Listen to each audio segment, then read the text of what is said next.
कन्नड तालुक्यातील सैनिकांचे गाव अशी ओळख असलेल्या नाचनवेल येथील तुपे कुटुंबियांनी सैनिक परंपरा कायम ठेवली आहे।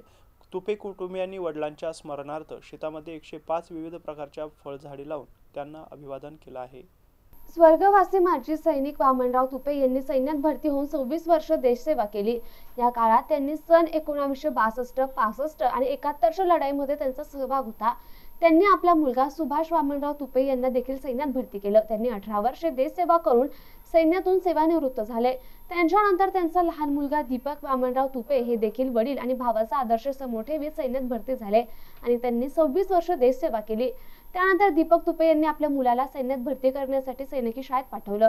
असे हे सैनिक कुटुंब आपल्या वडिलांच्या स्मरणार्थ शेतामध्ये 105 विविध प्रकारच्या फळझाडे लावून अभिवादन केलं। यावेळी अशोक वामनराव तुपे, दीपक वामनराव तुपे, रमेश वामनराव तुपे यांनी श्रम घेतले। यावेळी भगवान थोरात, पवन थोरात, ज्ञानेश्वर राऊत आदींनी वृक्षारोपण केलं। Devidas Thorat, MCN news, Nachanvel, Kannada.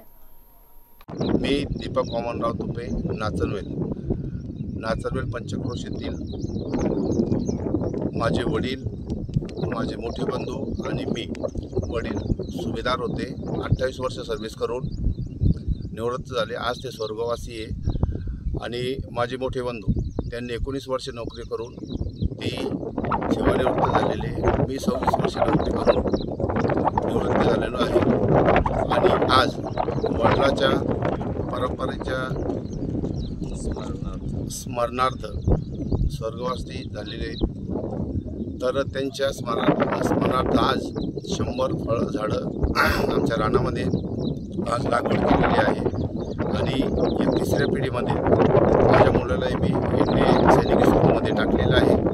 आणि माझी अशी इच्छा आहे की माझ्या मुलांनाही सैनिकासाठी भरती व्हावं।